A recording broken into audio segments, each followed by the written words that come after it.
Assalamualaikum warahmatullahi wabarakatuh. Perkenalkan, nama saya Naila Zafira Lawiyah dengan NIM 12115045, mahasiswi manajemen bisnis syariah semester 5 kelas 5E, Fakultas Ekonomi dan Bisnis Islam, Institut Agama Islam Negeri Pontianak.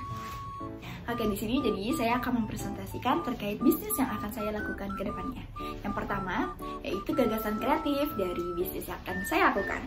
Oke, jadi bisnis yang akan saya lakukan ini merupakan bisnis kreatif yang bergerak di bidang aksesoris, yang mana merupakan aksesoris handmade yang saya buat dengan tangan saya sendiri. Jadi produk-produk yang akan saya tawarkan itu berupa gelang, kalung, dan juga gantungan, phone charm, dan lain sebagainya. Yang dimana semua produk-produk yang akan saya tawarkan itu pure bikinan tangan saya sendiri yang akan saya jualkan ke halayak ramai. Nah, terus target pasar saya ini merupakan anak-anak dan juga sampai ke orang dewasa, dari anak usia 10 tahun sampai dewasa berumur 40 tahun. Oke, selanjutnya adalah strategi pemasaran yang akan saya terapkan pada bisnis ini. Nah, karena sekarang kita hidup nih pada zaman yang semuanya serba digital, saya akan memanfaatkan teknologi itu dalam menerapkan strategi pemasaran. Salah satunya adalah sosial media. Nah, anak-anak zaman sekarang, terlebih target pasar saya ini merupakan anak-anak sampai orang dewasa, yang dimana kemungkinan besar, saya yakin hampir 100% itu semuanya menggunakan sosial media. Nah, maka dari itu saya menggunakan sosial media sebagai salah satu strategi pemasaran yang akan saya terapkan di bisnis ini. Nah, sosial media apa saja sih yang akan saya terapkan? Yang pertama, itu tentunya TikTok. Kenapa saya mengambil TikTok? Kenapa sih saya mengambil TikTok sebagai salah satu sosial media yang akan saya gunakan dalam strategi pemasaran bisnis ini? Karena dengan TikTok itu cakupannya itu lebih luas gitu loh. Nah, jadi walaupun misalnya toko saya atau akun saya itu tidak memiliki followers yang cukup banyak, itu memiliki kemungkinan untuk FYP atau for your page. Nah, jadi kemungkinan saya untuk menarik pelanggan itu jauh lebih besar dibandingkan Instagram.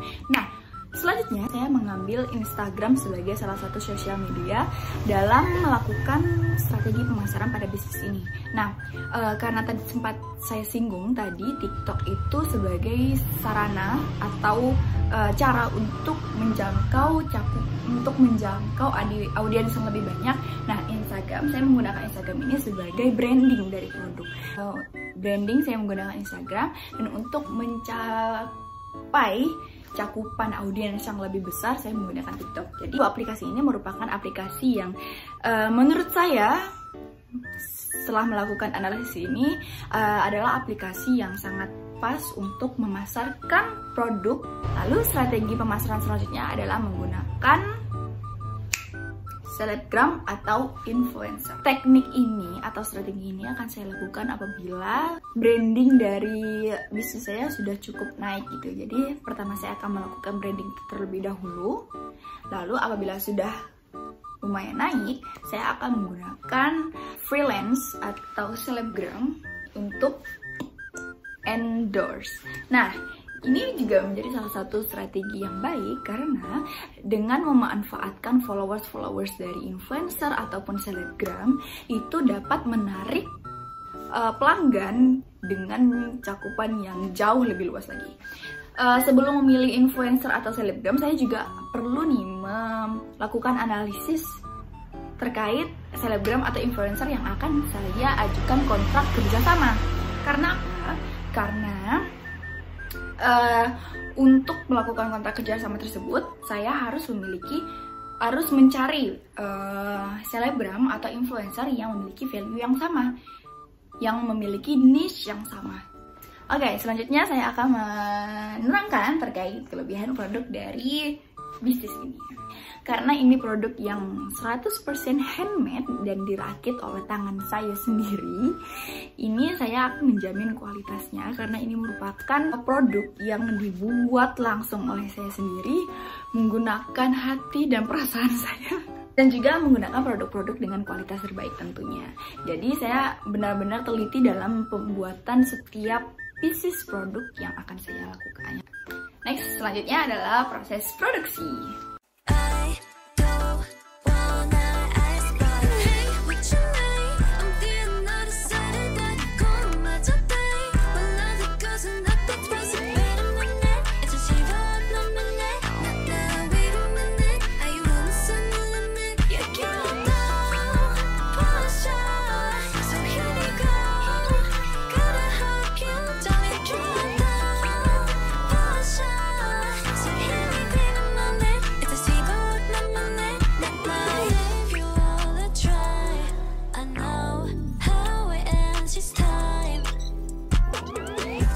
Follow for full version.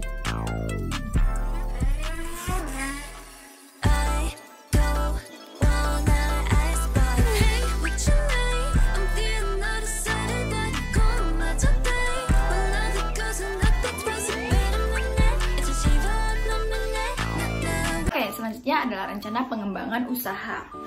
Berbicara terkait pengembangan usaha, tentunya para pembisnis dan setiap pembisnis itu ingin memiliki usaha yang kian berkembang dari hari ke hari, bulan ke bulan, dan tahun ke tahun.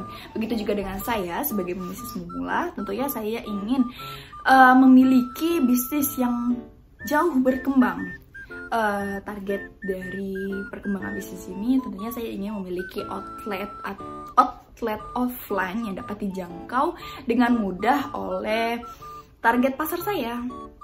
Lalu target selanjutnya saya ingin dapat mendistribusikan produk saya ini ke seluruh Indonesia. Selanjutnya saya akan memberikan analisis dampak dari bisnis yang akan saya jalani ini. Oke, next selanjutnya adalah analisis resiko dari usaha yang akan saya jalani. Analisis resiko yang pertama adalah maintenance yang ekstra. Karena dengan banyaknya manik-manik ini, apabila kita tidak melakukan perawatan yang baik, manik-manik tersebut akan berceceran, lalu mudah terinjak. Terus selain manik-manik, tentunya banyak hal-hal lain seperti kawat, tang, dan lain sebagainya. Kalau misalnya perawatan yang kita lakukan tidak dengan ekstra, seperti contoh tang, kalau kita melakukan perawatan dengan tidak baik, tang itu akan mudah berkarat dan juga rusak. Maka dari itu maintenance yang ekstra diperlukan dalam bisnis ini. Selanjutnya adalah space yang cukup besar, yang dimana setiap warna, setiap bentuk, dan juga setiap ukuran itu memiliki variasi yang berbeda-beda. Maka dari itu setiap manik-manik harus memiliki tempat khusus sehingga tidak tercampur. Oke, selain dari beberapa resiko internal yang sudah saya sampaikan sebelumnya, ada juga resiko eksternal yang dimana banyaknya pesaing di era saat ini. Karena produk ini juga merupakan salah satu tren yang sedang hangat saat ini. Maka dari itu saya membuat produk yang sedikit lebih berbeda dari gelang-gelang manik-manik yang pada umumnya. Mungkin hanya itu yang dapat saya sampaikan. Sekian dan terima kasih. Jangan lupa beli.